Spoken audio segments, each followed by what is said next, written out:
Bonjour à tous, alors aujourd'hui je vous propose un exercice où tu vas devoir déterminer la forme canonique de la fonction f et ensuite tu vas devoir déterminer si la fonction f admet un minimum. Donc je te laisse quelques temps pour faire l'exercice, donc je t'invite à mettre la vidéo en pause et lorsque tu auras terminé, tu mets le mode play afin de pouvoir suivre la correction et les explications en espérant bien sûr que tu es bon. Donc je suppose que tu as eu le temps de faire l'exercice, donc nous allons corriger cela ensemble.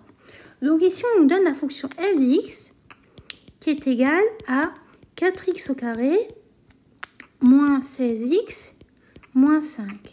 Et on nous demande de déterminer la forme canonique de f.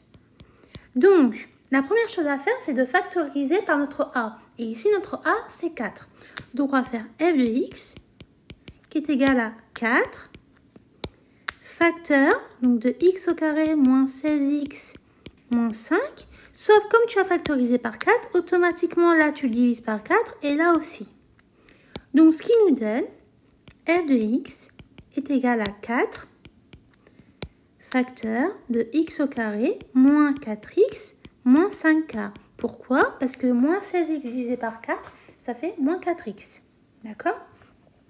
Ensuite, tu remarques ici, tu as le début d'identité remarquable qui est de la forme x au carré moins 2x,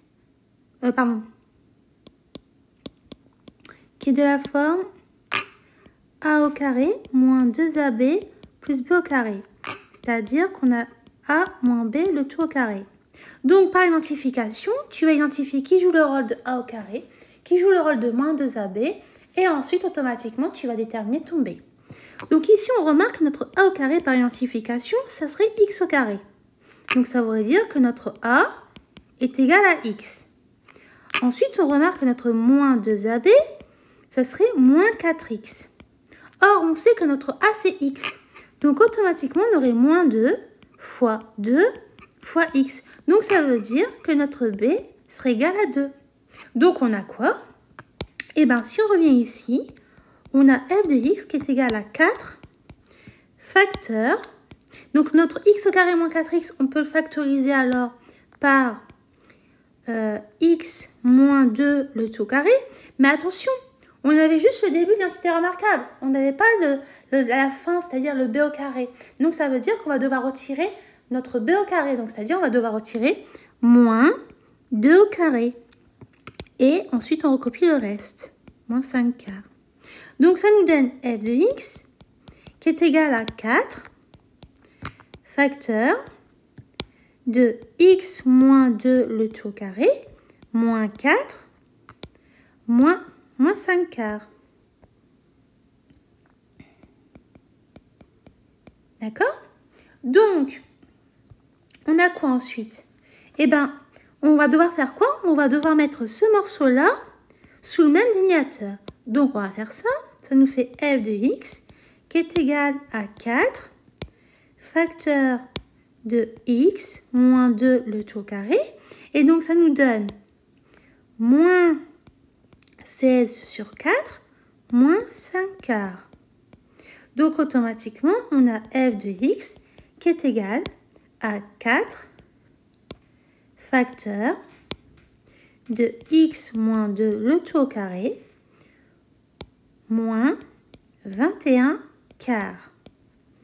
Ensuite, tu sais très bien que la forme canonique est de la forme de f de x qui est égale à a facteur de x moins alpha le tout au carré plus bêta.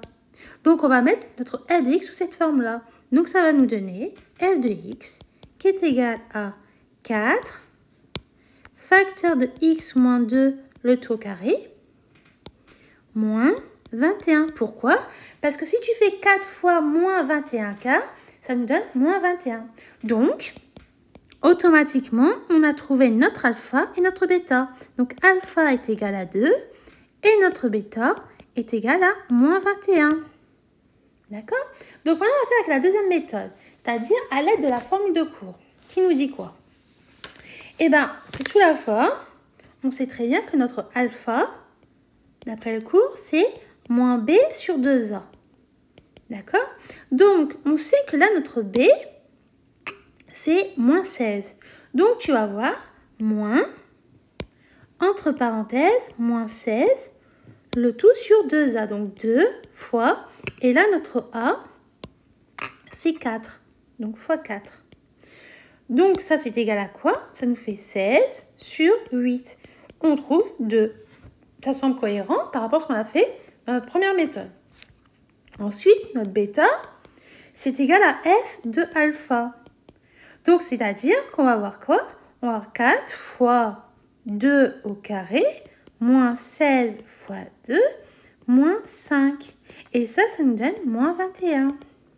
Donc, on retrouve le même résultat et ça nous rassure que la première méthode qu'on a fait juste avant. Ensuite, on nous dit quoi? On déduit que la fonction f admet un minimum. Donc, automatiquement, on pourrait dire quoi? Eh bien, la fonction f admet un minimum qui vaut quoi, à votre avis? Eh bien, qui vaut moins 8 atteint en x égale 2.